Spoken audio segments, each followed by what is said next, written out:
Hai, balik lagi dengan gue Bayu Busala di Ekonomi Pemalas. Pertanyaannya, average up atau average down?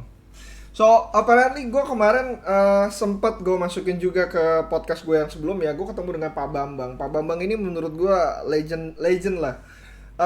Gak banyak yang tahu karena kebanyakan orang yang tahu itu adalah orang-orang yang sudah cukup lama di pasar modal. Jadi kalau lu sudah cukup lama di pasar modal dan lu kenal dengan beberapa pelaku pasar modal, lu bakal muncul nama Pak Bambang ini.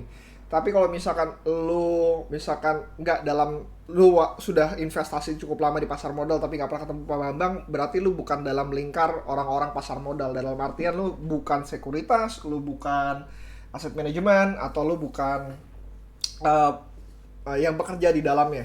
So, yang menarik dari Pak Bambang ini adalah dia tidak melakukan average down, tapi dia melakukan average up. Jadi dia bilang begini, kalau misalkan lu melakukan yang namanya average down, artinya lu melakukan hal yang disebut dengan cerita buruk. Kalau misalkan lu punya cerita buruk, artian negatif, lu punya portofolio sedang kondisi negatif, lu memperburuk keadaan dengan average down. Kalau misalkan lo average up, itu ceritanya tentang cerita positif, dimana ketika lo lagi dalam floating profit, dan begitu floating profit lo average up sehingga menambah kepemilikannya, dan ketika lo menambah kepemilikannya lo yakin bahwa arahnya masih akan terus ke atas. So, pertanyaannya, mana yang benar? Menurut gua ini jatuh kepada strategi dari masing-masing orangnya. Untuk Pak Bambang sendiri, dia tidak melakukan average down karena bagi dia 30% dari portofolio yang ada itu disebarkan ke banyak perusahaan, di mana untuk mencari tahu dari perusahaan tersebut. Tentu saja penyebarannya bukan kayak lo masuk ke indexing atau ke manapun itu. Jadi dia benar-benar melihat bahwa oh ini kelihatannya ada story yang menarik, dia masuk ke dalamnya. Hanya kecil aja. Dan ketika story-nya tidak menarik atau ketika perusahaannya jelek, ya sudah dia nggak akan melakukan average down. Pilihannya cuma dua, cut loss ketika ceritanya tidak menarik, atau ternyata positioningnya dia salah, ketika dia menyesal untuk melakukan pembelian dia akan cut loss, atau dia akan diamkan begitu saja sebagai kenang-kenangan. Nah, pilihan tersebut ada di tangan masing-masing orang. Nah, ketika dia melihat ternyata story-nya sudah mulai berjalan atau terjadi momentum, dia akan melakukan average up. Dan dari average up tersebut nanti dia akan melakukan pembelian dengan menggunakan margin. Maka dari itu bagi dia cara yang sesuai adalah menggunakan average up. Bagaimana dengan Buffett? Buffett sendiri menurut gue tidak melakukan average up ataupun average down, tapi dia melakukan DCA karena dananya sudah terlalu besar. Dan ketika lu memiliki dana yang cukup besar, lu wajib nelen bahwa lu melakukan pembelian akibat dari lu melakukan pembelian akibat dari dana yang terlalu besar tersebut. Ya sudah, lu terima saja dengan harga berapapun asal tidak lebih besar dibanding harga yang pengen lu dapatkan. Itu yang mereka lakukan. Bagaimana dengan gua sendiri melakukan yang namanya average down, tapi tidak terstruktur. Yang menariknya adalah dari cerita Pak Bambang ini adalah kalau misalkan lo average up, lo nggak punya batasan untuk melakukan kapan sampai average upnya. Selama harganya itu, selama ceritanya itu masih menarik, ya udah average up aja. Even kayak misalkan, oh gue sih pengennya harganya 500 atau 300, ya udah gue di 250 atau di 270 gue juga bakalan average up. Walaupun hanya sebesar 30% doang keuntungannya, nggak apa-apa, it's okay. Karena kalau misalkan di 270 profitnya tentu saja juga sudah makin besar. Dan ketika saat tersebut average up yang lo lakukan juga makin lama makin kecil. Sedangkan kalau misalkan lo melakukan average down, ya kita nggak pernah tahu momentumnya kapan gitu. Dan itu menurut gua adalah kelemahan dari sisi average down. Average down sendiri dilakukan karena gue yakin bahwa perusahaan itu tidak selayak dan semestinya, dan gue merasakan bahwa kalau misalkan terjadinya penurunan harga, artinya lo bisa mendapatkan perusahaan tersebut dengan harga yang lebih murah. Dan ketika lo bisa mendapatkan harga yang lebih murah, lo keuntungannya akan menjadi lebih tinggi. This is masalah mindset dan strategi yang akan lo lakukan aja gitu. Nah, dari Pak Bambang sendiri ada hal yang menarik yang gue sebenarnya pengen banget untuk sharing mengenai tentang story tadi.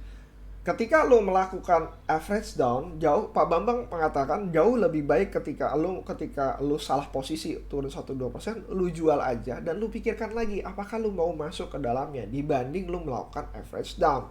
Sehingga ketika lo loss 1-2%, jauh lebih baik lo ngambil di bawah. Pertanyaannya, apakah lo bisa ngambil harga lebih bawah lagi? Pertanyaan itu masih ada di pikiran gue hingga saat ini, dan akhirnya gue jatuh pada satu kesimpulan bahwa portfolio sizing itu jauh lebih mengena buat gue dibanding apakah gue harus average up ataupun average down. Tergantung situasinya, gue hanya mau membeli dengan harga maksimum tertentu. Dan setiap dari rupiah yang gue keluarkan untuk menambah kepemilikannya, gue bakalan lebih berhati-hati. Artinya kalau misalkan gue pengen punya kepemilikan 50%, 25% di awal gue udah pasti dikeluarkan, 25% berikutnya makin lama gue akan menambah kepemilikan dengan semua jadwal hari. Apakah harganya bisa turun ataukah bisa naik? Ketika harganya turun gue akan lebih agresif, dan ketika harganya naik untuk melakukan menambah kepemilikan gue akan lebih defensif. Bagaimana jika nanti setelah harga tersebut melewati batas dari yang lu mau ternyata tidak bisa? Ya sudah, it's okay. Lebih baik ketinggalan momentum dibanding lu kehilangan uang.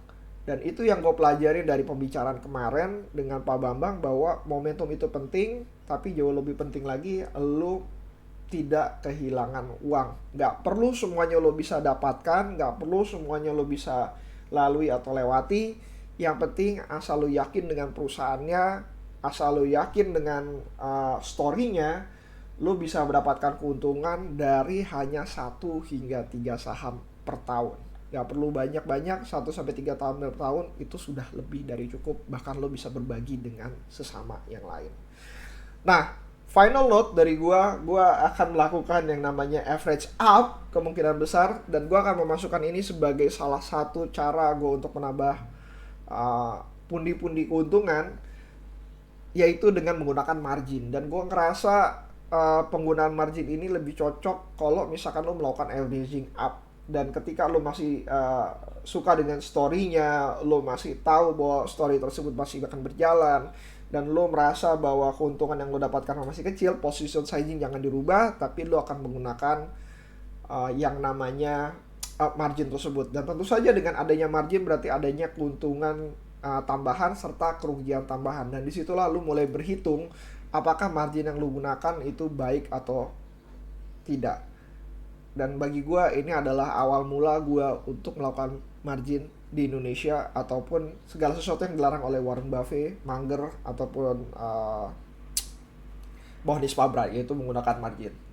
Let's see, karena gue suka banget, gue akan setup satu portofolio yang lain yang terpisah yang menggunakan akun margin, dan itu gak akan banyak lah istilahnya.